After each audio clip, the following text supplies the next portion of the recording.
अस्सलाम वालेकुम गाइस। तो आज के लेक्चर में हम देखने वाले हैं एसोसिएशन, एग्रीगेशन एंड कंपोजिशन। ये तीनों क्या चीज़ें हैं। बेसिकली ये तीनों जो है ना, ये एक क्लास का दूसरी क्लास के साथ रिलेशनशिप है। तो सबसे पहले हम रिलेशनशिप को देखते हैं, उसके बाद हम इन तीनों टर्म्स को रिलेशनशिप की बेस पे स्टडी करेंगे। ठीक है, तो रिलेशनशिप हमारे पास क्या होता है, it is a connection of two things. ठीक है, दो चीज़ों का कनेक्शन हमारे पास रिलेशनशिप कहलाता है कि वो दो चीज़ें एक दूसरे के साथ किस तरह कनेक्ट हैं, उनको हम कहते हैं रिलेशनशिप। जैसे हम अपने पेरेंट के साथ रिलेशन में हैं, ठीक है, तो हम अपने पेरेंट के साथ किस तरह से कनेक्ट हैं, ये क्या है, रिलेशनशिप है। ठीक है, हम अपने दूसरे रिलेटिव्स के साथ किस तरह कनेक्ट है, ये भी एक रिलेशनशिप है। हम अपनी रियल लाइफ की चीज़ों के साथ किस तरह कनेक्ट है, ये भी एक रिलेशनशिप है। ठीक है, जैसे एक स्टूडेंट और टीचर का रिलेशनशिप होता है, एक हमारे पास डिपार्टमेंट का और हमारे पास स्टूडेंट्स का रिलेशनशिप होता है, एक कार का इंजन के साथ एक रिलेशन होता है, एक कार का एक ड्राइवर के साथ एक रिलेशनशिप होता है, मैकेनिक के साथ रिलेशनशिप होता है।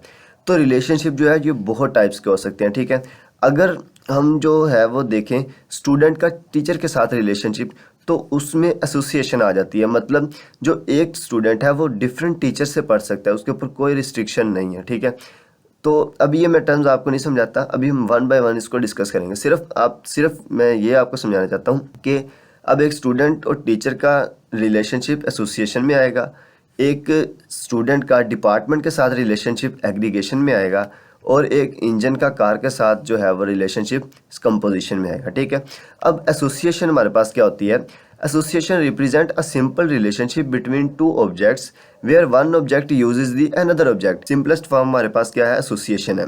एसोसिएशन क्यों है, क्योंकि इसमें जो है ये ओपनली दो ऑब्जेक्ट्स आपस में रिलेट कर सकते हैं। जैसे एक टीचर और एक स्टूडेंट की अगर हम एग्जांपल लें, तो टीचर स्टूडेंट के साथ ओपनली अटैच है। ठीक है, अब एक टीचर मैनी स्टूडेंट्स को पढ़ा सकता है और एक स्टूडेंट मैनी टीचर से पढ़ सकता है, इसके ऊपर कोई रिस्ट्रिक्शन नहीं है। ठीक है, तो अगर हमारे पास टीचर डिस्ट्रॉय होता है, टीचर का ऑब्जेक्ट डिस्ट्रॉय होता है, तो स्टूडेंट के ऑब्जेक्ट पे कोई फ़र्क नहीं पड़ता। ठीक है, लेकिन अगर स्टूडेंट का ऑब्जेक्ट डिस्ट्रॉय होता है तो टीचर के ऑब्जेक्ट पे भी कोई फ़र्क नहीं पड़ता।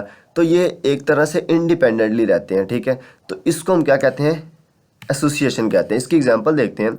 Student object is associated with a teacher object because a student is taught by a teacher. In this case the student object has an association with the teacher object. ठीक है, अब जैसे हमारे पास पेशेंट और डॉक्टर होता है। ठीक है, अब एक डॉक्टर है वो मैनी पेशेंट को चेक कर सकता है, और एक पेशेंट जो है वो मैनी डॉक्टर के पास भी जा सकता है। ठीक है, तो अब अगर डॉक्टर का ऑब्जेक्ट डिस्ट्रॉय हो जाता है, लेट्स सपोज डॉक्टर मर जाता है, ठीक है, तो क्या होता है, पेशेंट को कोई असर नहीं होगा, पेशेंट किसी और के पास चला जाएगा। लेकिन अगर पेशेंट मर जाता है तो डॉक्टर को भी कोई असर नहीं होगा, दोनों इंडिपेंडेंटली रहते हैं। अब एसोसिएशन में दो बातें आपने याद रखनी, क्या कि दोनों इंडिपेंडेंट रहते हैं। ठीक है, और एक ऑब्जेक्ट दूसरे ऑब्जेक्ट के साथ ओपनली रिलेशनशिप में होता है। ठीक है, अब एग्रीगेशन क्या होती है। अब बेसिकली जो है ना, एसोसिएशन से ही दो टर्म्स निकली हैं, एक एग्रीगेशन और एक कंपोजिशन। अब एग्रीगेशन इससे थोड़ी स्ट्रिक्ट है और कंपोजिशन जो है वो उससे भी थोड़ी स्ट्रिक्ट रिलेशनशिप है। अब एग्रीगेशन में क्या होता है, एग्रीगेशन में हमारे पास aggregation represent a relationship between two objects where one object contain the other object. Contain the other object, इसका क्या मतलब है कि इनके दरमियान हैज़ ए रिलेशनशिप होता है। अब हैज़ ए रिलेशनशिप क्या मतलब, ये है कि एक चीज़ दूसरे के ऊपर डिपेंड कर रही है। ठीक है, अब किस तरह डिपेंड कर रही है ये हम पढ़ते हैं अभी। And child object can not belong to another parent. ठीक है, object at the same time, it mean that they has a relationship. ठीक है, अब एग्रीगेशन में क्या होता है कि एक वक्त में एक ही ऑब्जेक्ट होगा और उसका, अब एग्रीगेशन में क्या होता है कि हमारे पास चाइल्ड क्लास का जो ऑब्जेक्ट होगा वो एक वक्त में एक ही पेरेंट से बिलोंग कर रहा होगा। अब इसका क्या मतलब है, इसका क्या मतलब होता है, इसका ये मतलब होता है कि अगर हमारे पास पेरेंट का ऑब्जेक्ट डिलीट हो जाता है तो चाइल्ड के ऑब्जेक्ट के ऊपर कोई फ़र्क नहीं पड़ता, चाइल्ड जो है वो एज इट इज़ एग्जिस्ट करता है। ठीक है, जैसे हमारे पास जो है वो, जैसे मैं आपको एक एग्जांपल देता हूँ। ठीक है, अब फॉर एग्जांपल आप डिपार्टमेंट और एम्प्लॉयज़ का कर लें। ठीक है, अब एक डिपार्टमेंट होता है, उसके अंदर डिफरेंट एम्प्लॉयज़ होते हैं। ठीक है, तो वो क्या करते हैं कि अब एक डिपार्टमेंट है, ठीक है, अब उसके अंदर एक एम्प्लॉय काम करता है ना, तो वो नेसेसरी है कि भाई एक डिपार्टमेंट के अंदर, अब अगर हम लीगली क्या करें कि एक जो एम्प्लॉय है वो एक जगह पे ही काम कर सकता है, एक डिपार्टमेंट में ही काम कर सकता है। तो अब क्या है, हमारे पास रिलेशनशिप बनेगा इसका कि डिपार्टमेंट का एम्प्लॉय के साथ एग्रीगेशन होगा। अब एग्रीगेशन में क्या होता है कि एक वक्त में पेरेंट का एक ही ऑब्जेक्ट बन सकता है, ठीक है। मतलब कि जो एक हमारा वो चाइल्ड का ऑब्जेक्ट होगा उसका एक वक्त में क्या होगा, एक ही पेरेंट होगा, नंबर वन ये। और नंबर दो हमारे पास इसमें क्या है कि इनके दरमियान हैज़ ए रिलेशनशिप होता है, ठीक है।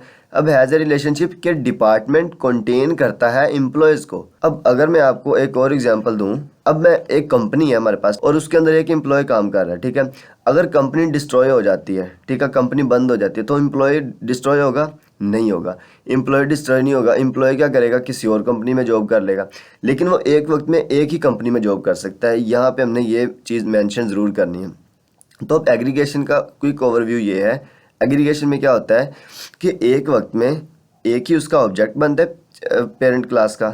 और नंबर दो क्या होता है हमारे पास कि इनके दरमियान हैज़ ए रिलेशनशिप होता है। मैं आपको आसान ज़ुबान में बताऊं तो ये है कि अगर हम पेरेंट के ऑब्जेक्ट को डिलीट कर दें तो चाइल्ड का object as it is exist करेगा। इसमें क्या होता है, ये एग्रीगेशन है, ठीक है। अब जैसे मैंने आपको एग्जांपल दी कि अगर मैं कंपनी बंद हो जाती है कोई, ठीक है, तो उसमें जो एम्प्लॉय है वो एग्जिस्ट करेगा। अब ये नहीं है कि वो एम्प्लॉय भी जो है वो डिस्ट्रॉय हो जाए, ये ऐसे नहीं होगा। अब हम देखते हैं कंपोजिशन। अब कंपोजिशन जो है वो इससे भी ज़्यादा स्ट्रिक्ट है।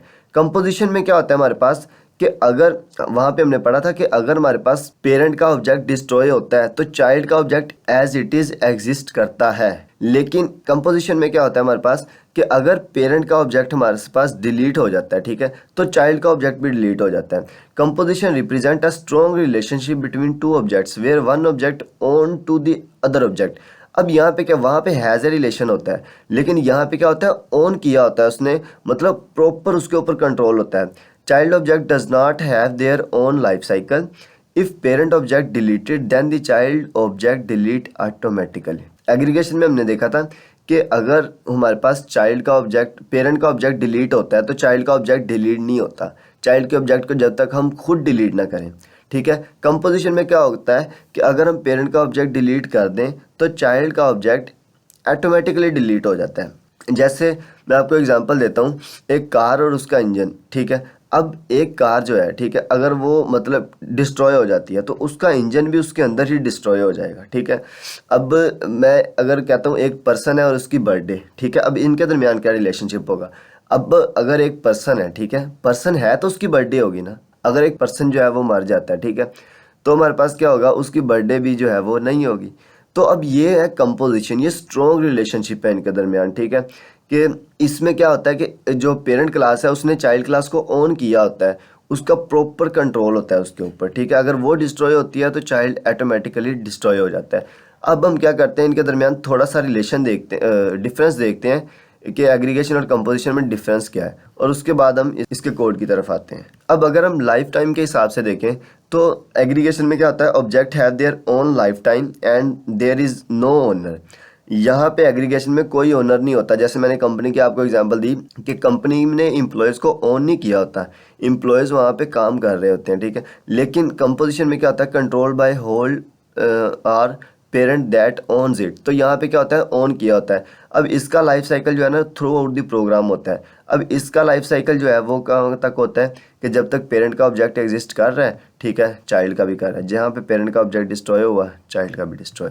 अब स्कोप की अगर हम बात करें तो parent object and child object are independent. तो मैंने यहाँ पे बताया था कि ये दोनों क्या होते हैं, इंडिपेंडेंट होते हैं एग्रीगेशन में, कोई डिपेंडेंसी नहीं होती इनके ऊपर, ठीक है। लेकिन कंपोजिशन में क्या होता है कि जो चाइल्ड का ऑब्जेक्ट है वो टोटली डिपेंड कर रहा होता है पेरेंट के ऑब्जेक्ट के ऊपर, ठीक है, कि अगर पेरेंट का ऑब्जेक्ट डिलीट होगा तो चाइल्ड का भी डिलीट हो जाएगा। अब रिलेशनशिप की बात करें तो इसमें क्या होता है, हैज़ ए रिलेशनशिप होता है, क्योंकि एग्रीगेशन में पेरेंट के अंदर चाइल्ड आ जाता है, ठीक है, लेकिन उसने ऑन नहीं किया होता। लेकिन यहाँ पे पार्ट ऑफ की बात आती है। अब जब हम पार्ट ऑफ की बात करते हैं ना तो इसका मतलब उसने ऑन किया हुआ है। अब पार्ट ऑफ का क्या मतलब अगर हम किसी चीज़ को बनाए ना तो उसमें कोई उसका एक पार्ट मिस हो ना तो वो कंप्लीट चीज़ नहीं होगी, इसलिए उसका पार्ट बना दिया जाता है ताकि जो है वो उसका प्रॉपर एक हिस्सा है, ठीक है। अगर वो नहीं होगा तो समझो वो चीज़ ही नहीं होगी। स्ट्रेंथ, अगर हम स्ट्रेंथ चेक करें ना तो ये थोड़ा सा वीक रिलेशनशिप है, ये स्ट्रॉन्ग रिलेशनशिप है। वीक रिलेशनशिप किस तरह है कि अगर मैंने एग्जांपल दी थी, अगर जो है वो कंपनी डिस्ट्रॉय हो जाती है, ठीक है, तो एम्प्लॉय जो है वो डिस्ट्रॉय नहीं होगा, तो ये थोड़ा सा वीक रिलेशनशिप है। लेकिन इनका रिलेशनशिप इतना स्ट्रॉन्ग है कि अगर जो है पेरेंट हमारे हमसे डिलीट होता है तो चाइल्ड भी डिलीट हो जाता है। अब हम रियल लाइफ की एग्जांपल देखते हैं इसकी, ठीक है।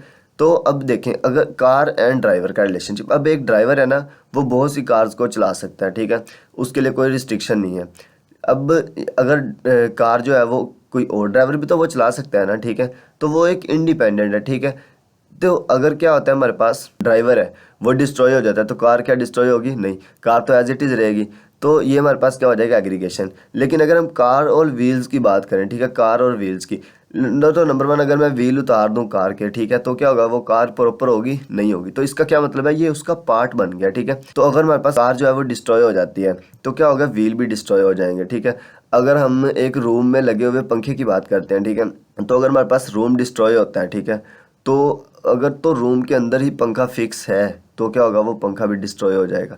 लेकिन अगर फिक्स नहीं है तो हम उसको उतार के दूसरी तरह में लगा सकते हैं। तो ये हमारे पास क्या हो जाएगा? एग्रीगेशन। ये हमारे पास क्या हो जाएगा? कम्बिनेशन। अब हम C++ में इसका कोड करते हैं और कोड करके इस कॉन्सेप्ट को मज़ीद क्लियर करते हैं। तो मैंने VS कोड को ओपन कर लिया है और सबसे पहले जो है हम क्या देखते हैं? एग्रीगेशन को देखते हैं, ठीक है। तो एग्रीगेशन के लिए मैं क्या कर देता हूँ, मैं एक क्लास बनाता हूँ, ठीक है, एम्प्लॉय की, ठीक है। मैं ना आपको एम्प्लॉय और उसकी जो है वो कंपनी की एग्जांपल देके आपको ये कॉन्सेप्ट समझाता हूँ, ठीक है। तो यहाँ पे मैंने क्या किया है, अभी एम्प्लॉयज़ की मैंने क्लास बना ली है, ठीक है। और इसके अंदर मैं क्या कर लेता हूँ, मैंने पब्लिक में इसका कंस्ट्रक्टर बना लेता हूँ, ठीक है, एम्प्लॉय। और यहाँ पे मैं इसके कंस्ट्रक्टर को सी आउट करवाता हूँ, ठीक है। तो यहाँ पे कहेगा हाय आई एम एम्प्लॉय, ठीक है। और उसके बाद मैं क्या कह देता हूँ, यहाँ पे सेमीकोलन, बल्कि एंड लगा लेते हैं यहाँ पे, ताकि जो है ना हमारे प्रोग्राम में थोड़ी क्लियरिटी आ जाए, ठीक है। अब यहाँ पे फिर मैं क्या करता हूँ, इसका ना डिस्ट्रक्टर भी बना लेता हूँ, एम्प्लॉय का डिस्ट्रक्टर बना लिया, ठीक है। और यहाँ पे मैं कर देता हूँ एम्प्लॉय डिस्ट्रॉयड, यहाँ पे मैं एम्प्लॉय डिस्ट्रॉय लिख दिया और यहाँ पे एंडल लगा देते हैं। अब देखें, यहाँ पे मैंने क्या किया, अभी तक मैंने कुछ भी नहीं किया।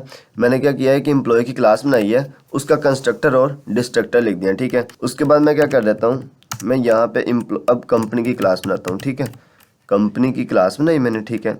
और यहाँ पे सेमीकोलन लगा देता हूँ और यहाँ पे मैं क्या कर देता हूँ, मैंने पब्लिक में, अब देखें यहाँ पे कंपनी के अंदर एम्प्लॉय काम कर रहा है ना, तो मैं यहाँ पे क्या करूँगा, एम्प्लॉय का एक पॉइंटर ले लूँगा, ठीक है, मतलब ऑब्जेक्ट ही कह लो इसको, ठीक है। एम्प्लॉय का मैं एक ऑब्जेक्ट यहाँ पे लूँगा, ठीक है। अब यहाँ पे मैं क्या करूँगा, कंपनी का कंस्ट्रक्टर बनाऊँगा, ठीक है। अब कंपनी का कंस्ट्रक्टर क्या करेगा, एक एम्प्लॉय टाइप का, ठीक है, ऑब्जेक्ट लेगा और क्या कर देगा, ये दिस, ठीक है,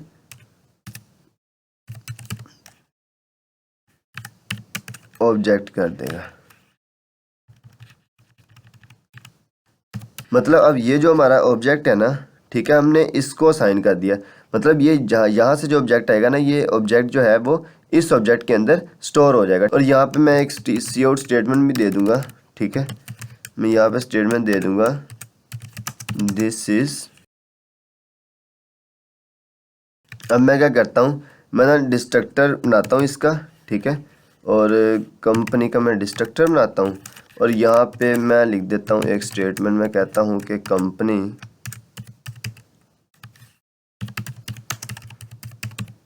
डिस्ट्रॉयड और यहाँ पे एंड लगा देते हैं। अब यहाँ पे कॉन्सेप्ट को समझे, यहाँ पे मैंने कुछ भी नहीं किया। मैंने क्या किया, क्योंकि जो एम्प्लॉय है ना ये कंपनी के अंदर काम कर रहा है ना, तो इसलिए मैंने क्या किया, एम्प्लॉय का एक ऑब्जेक्ट बना दिया, ठीक है। ये निशानदी क्या कर रहा है कि एक एम्प्लॉय है जो कि कंपनी के अंदर काम कर रहा है, ठीक है। अब मैंने इसको डायनामिकली क्यों एलोकेट किया है? डायनामिकली मैंने इसलिए एलोकेट किया है क्योंकि अगर हमारे पास कंपनी डिस्ट्रॉय होती है तो ये जो है एम्प्लॉय डिलीट ना हो, ठीक है। एम्प्लॉय जो है वो एज इट इज़ रहे, ठीक है।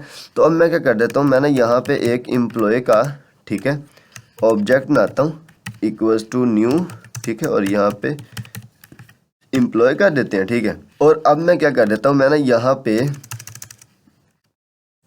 एक ऑब्जेक्ट बनाता हूँ कंपनी का, ऑब्जेक्ट सी दे देता हूँ, ठीक है, या सी ऑब्जेक्ट कर लेते हैं इसको, कि हमें जब पता चले ये कंपनी का ऑब्जेक्ट है, और इसको हम ई ऑब्जेक्ट कर लेते हैं ताकि हमें ये पता चले एम्प्लॉय का ऑब्जेक्ट है, ठीक है।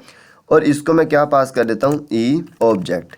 अब यहाँ पे क्योंकि इसका कंस्ट्रक्टर जो है वो क्या ले रहा है कि एक एम्प्लॉय का ऑब्जेक्ट ले रहा है, ठीक है। अब ये देखें यहाँ पे ऊपर आ रहा है कैप्शन में कि हमने यहाँ पे एम्प्लॉय का ऑब्जेक्ट पास किया, ठीक है। तो यहाँ पे भी आ रहा है कि ये क्या लेगा, एम्प्लॉय का ऑब्जेक्ट लेगा। तो हमने क्या किया, इसको एम्प्लॉय का ऑब्जेक्ट दे दिया। अब मैं प्रोग्राम को रन करता हूँ ना, ठीक है, तो देखें कि हमारे पास जो है वो सबसे पहले एम्प्लॉय, उसने कहा कि हाई आई एम एम्प्लॉय। जब मैंने ये वाला ऑब्जेक्ट बनाया, ठीक है, तो उसने कह दिया कि हाई आई एम एम्प्लॉय, ठीक है।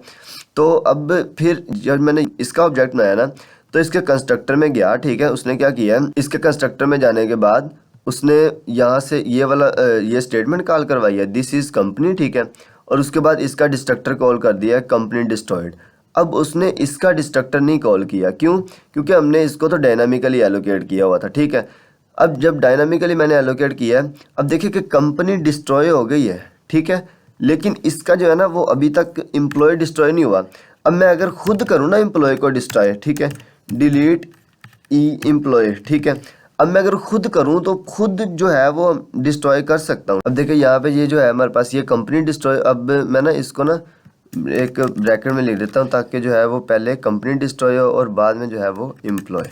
अब मैंने क्या किया, यहाँ पे एक मेरे पास कंपनी का ऑब्जेक्ट था ना, तो ये मैं ना प्रोग्राम को दोबारा से रन करता हूँ, ठीक है। अब देखिए पहले कंपनी डिस्ट्रॉय हो गई है, ठीक है, उसके बाद जो है मैंने डिलीट ऑब्जेक्ट किया ना, तो हमारे पास उसका एम्प्लॉय भी डिस्ट्रॉय हो गया, ठीक है। अब ये जो हमारे पास है ना, ये था हमारे पास किसका, एग्रीगेशन का कॉन्सेप्ट, ठीक है।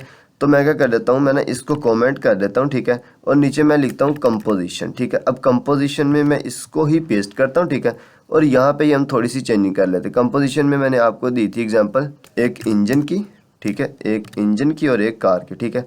तो मैं क्या कर देता हूँ, मैं ना अब जहाँ पे एम्प्लॉय था ना हमारा, मैं उसकी जगह पे इंजन कर देता हूँ, ठीक है। तो अब देखें यहाँ पे जो है ना, सिर्फ मैंने क्या किया है, मैंने अभी तक चेंज जो है ना वो इंजन, जो एम्प्लॉय था उसकी जगह पे इंजन कर दिया है, और जो हमारे पास जो था ना कार, उसकी जगह पे मैंने क्या कर दिया, जो हमारे पास कंपनी था उसकी जगह पे मैंने कार कर दिया, ठीक है। अब मैं क्या कर देता हूँ, मैंने यहाँ पे एक इंजन का ऑब्जेक्ट बनाता हूँ, क्योंकि एक गाड़ी जो होती है ना उसके अंदर एक इंजन होता है, ठीक है। तो अब यहाँ पे कंपनी की जगह पे मैं क्या कर देता हूँ, this is car, this is car, ठीक है, कार डिस्ट्रॉयड उसके बाद आ गया, ठीक है। और यहाँ पे ये इसका ऑब्जेक्ट भी नहीं लेगा, ठीक है। अब ये इसका ऑब्जेक्ट भी नहीं लेगा, तो यहाँ पे हम इसको डायनामिकली एलोकेट भी नहीं करेंगे, ठीक है। हम सिंपल क्या करेंगे, यहाँ पे एक कार का ऑब्जेक्ट बना देंगे। तो मैंने क्या किया, यहाँ पे सिंपल कार का ऑब्जेक्ट बना दिया। अब यहाँ पे जो है मैंने काम क्या किया है, सबसे पहले मैंने एक इंजन लिया है, इंजन टाइप की एक क्लास लिया, ठीक है। उसका मैंने कंस्ट्रक्टर और डिस्ट्रक्टर लिख दिया, ठीक है, और यहाँ पे भी लिख देते हैं। और उसके बाद मैंने क्या किया है, मैंने एक कार की जो है वो क्लास बनाई है, उसके अंदर, अब कार के अंदर एक इंजन होता है, यहाँ पे 2 3 4 5 जितने आप चाहें आप लगा सकते हैं, ठीक है, जैसे एम्प्लॉयज़ था। और अब मैंने इसको डायनामिकली एलोकेट नहीं किया, मैंने इसके साथ पॉइंटर नहीं लगाया, क्यों? क्योंकि इसमें हो रही है हमारे पास कंपोजिशन।